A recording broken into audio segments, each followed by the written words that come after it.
नमस्कार फ्रेंड, मैं अंजना दीक्षित। आज मेरे किचन में पक रहा है अचारी करेला। तो इस करेले को मैं यूपी की पारंपरिक विधि से बना रही हूँ, जिससे करेला बिल्कुल भी कड़वा नहीं लगेगा और बनाने के बाद इसको 8 दिन तक खाया जा सकेगा। तो इन अचारी करेला को बनाने के लिए हमने साफ़ किए हुए 4 बड़े साइज के करेले ले लिए हैं। इनका हम छिलका निकाल देंगे। करेले के छिलके चाकू से तो निकलते ही हैं, पर ये जो छीलने वाली चाकू है इससे भी बहुत अच्छी तरह से छिलके निकल जाते हैं और इसकी ऊपरी परत ही कड़वी होती है। तो इस छीलने वाली चाकू से हम करेले की ऊपरी परत पूरी तरह से साफ़ कर लेते हैं। इस तरह से जितना खुरदरा पार्ट है इसको हम निकाल लेते हैं। फ्रेंड, अचारी करेले में ऊपर की परत पूरी तरह से निकाल दी जाती है। ये यूपी में इसी तरह से बनाए जाते हैं, लेकिन आप ये ना समझिए कि जब पूरा छील ही दिया तो इसमें बचा क्या। तो जो ये इसके छिलके हैं इनकी भी हम अलग से सब्जी बनाएंगे। करेले के किसी पार्ट को हमें फेंकना नहीं है। इस तरह से हमने सारे करेले छील करके तैयार कर लिए हैं। तो अब हम इनका ऊपरी और निचला हिस्सा काट कर अलग कर देते हैं। तो बिल्कुल आधा इंच हमें ऊपर से और आधा इंच तक ही हमें नीचे से निकाल देना है। और अब हम करेले को मसाला भरने के लिए बीच से चीरेंगे। तो इस तरह से हमें ऐसे चाकू चलाना है कि पिछला हिस्सा ना इसका कटे और बीच से ये अलग अलग हो जाए। तो हमने पार्ट अलग अलग कर दिए हैं बीच से, और ये जो साइड में बीज हैं इनको हमें बिल्कुल नहीं निकालना है। यहाँ पर हम थोड़ा सा चाकू चलाकर गैप कर लेते हैं, जिससे कि मसाला अच्छी तरह से भर सके। तो आप चाहें तो चाकू से गैप बना लीजिए और चाहें तो हाथों से। इस तरह से थोड़ी सी हम जगह बना लेंगे, लेकिन बीजों को नहीं निकालेंगे। अचारी करेला थोड़े ज़्यादा ही तेल में पकाए जाते हैं, तो ये जो इसके बीज हैं ये तेल में जब कुरकुरे हो जाते हैं तो खाने में बहुत टेस्टी लगते हैं। इसलिए हमें बीजों को नहीं निकालना है, चाहे बीज बड़े साइज के हों चाहे छोटे साइज के, इनको अंदर ही रहने देते हैं। तो अब चलते हैं मसाले की तैयारी करते हैं। अब हम लेते हैं मिक्सर का छोटा वाला जार। इसमें हमने 2 मीडियम साइज के प्याज को काट लिया है, इसको डाल देते हैं। 4 करेला हैं तो उसके हिसाब से हमने 2 मीडियम प्याज लिए हैं, इनको हम काट के डाल देते हैं। अब हम लेते हैं 1 कच्चा आम, इसको छील लेते हैं। अगर आम का सीज़न नहीं है तो आम का पाउडर भी लिया जा सकता है, या नींबू का रस। खट्टापन लाने के लिए जो भी उपलब्ध हो उसको आप यूज़ कर सकते हैं। तो अब हम आम के गूदे को प्याज में ऐड कर देते हैं। अब हम ले रहे हैं 1 टेबल स्पून सौंफ, इसको हमने हल्का सा रोस्ट करके रखा हुआ था, इसको भी डाल देते हैं। अब हम ले रहे हैं धनिया का पाउडर। अगर खड़ी धनिया हो तो आप खड़ी धनिया ले लें। तो ये 1 टेबल स्पून पाउडर है, इसको भी डाल देते हैं। आधा छोटी चम्मच लाल मिर्च, आधा छोटा चम्मच हल्दी पाउडर, 1 छोटा चम्मच राई के दाने, आधा छोटा चम्मच जीरा। अब हम डालेंगे 1/4 छोटी चम्मच हींग। ढक्कन से कवर करते हैं और फाइन पेस्ट बनाकर तैयार करते हैं। चलिए देख लेते हैं। मसाला पिसकर तैयार हो गया है। अगर आपको लगे मसाला सूखा है तो ज़रा सा पानी डाल दें और पीस लें। इस तरह से हमने मसाला तैयार कर लिया है, बिल्कुल बारीक पेस्ट बनाकर तैयार किया है। मसाले को एक बर्तन में निकाल लेते हैं।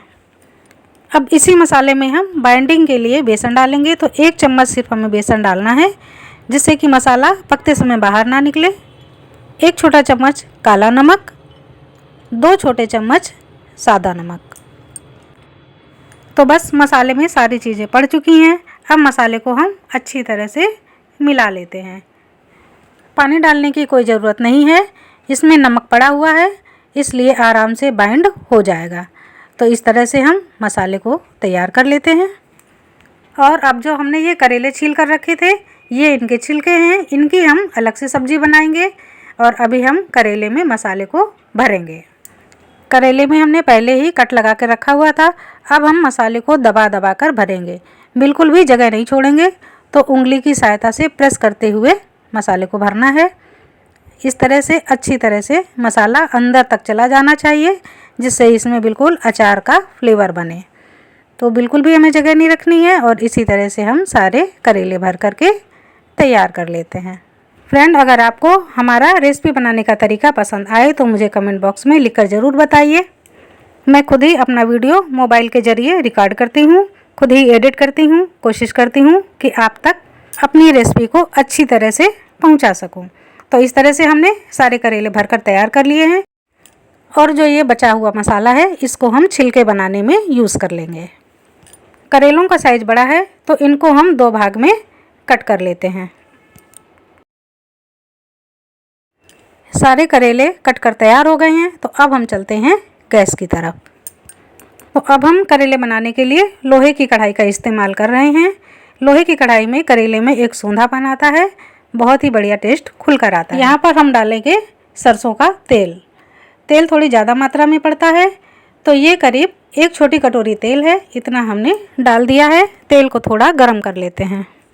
अब एक एक करके सारे करेले हम लगा देते हैं और जो मसाले वाला हिस्सा है इसको हम ऊपर रखेंगे। तो इस तरह से हमने सारे करेले लगा दिए हैं।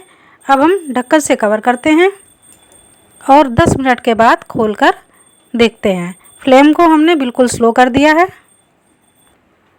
10 मिनट हो गए हैं, ढक्कन खोलकर देख लेते हैं। तो ये देखिए बहुत अच्छे करेले पक रहे हैं। अब हम इन्हें कलछी की सहायता से नीचे से ऊपर की तरफ पलट देंगे।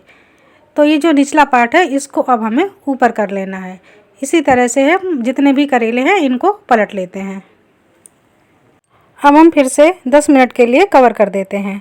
फ्लेम स्लो ही रखना है और इसी तरह से हर 10 मिनट के बाद में हम खोल कर देखते रहेंगे और हर एक करेले को उलटते पलटते हुए इसकी पोजीशन बदलते रहेंगे, जिससे कि ये चारों तरफ से पक जाए। तो धीमे धीमे इसकी जो ऊपरी परत है ये काली काली हो जाएगी। आप ये मत समझिए कि काला करेला जल गया है, ये पकने पर काला ही हो जाता है। ये जला बिल्कुल भी नहीं है। इसी तरह से हमें करेले को पकाना है, ढकना है। 5-5 मिनट के बाद में हमें खोलते रहना है और पलटते रहना है। आप देखेंगे कि कोई करेला पक गया है तो उसको हम चिमटे की सहायता से निकाल लेते हैं। तो इस तरह से जो जो करेले पकते जाएंगे उनको हम एक एक करके बाहर निकालते जाएंगे और जो रह गए हैं जिनमें थोड़ी सी कसर है इनको फिर से 2-4 मिनट के लिए कढ़ाई में छोड़ देंगे। इसी तरह से हम सारे करेले बनाकर तैयार कर लेते हैं। ये देखिए करेले हमने बनाकर एक बर्तन में निकाल लिए हैं और कढ़ाई में जो मसाले का तेल बच गया था इसको भी इन्हीं करेले के ऊपर डाल देते हैं। 8 दिन तक ये करेले बिल्कुल सही रहेंगे और इनका कड़वापन हल्का हल्का रहेगा, इसलिए ये खाने में बहुत टेस्टी रहेंगे। तो एक करेला हम आपको तोड़कर दिखा देते हैं।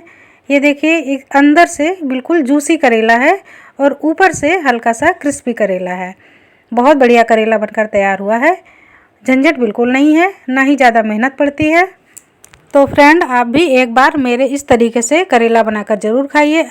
मुझे उम्मीद है आपको बहुत पसंद आएंगे। मिलती हूँ अगले वीडियो में, तब तक के लिए नमस्कार।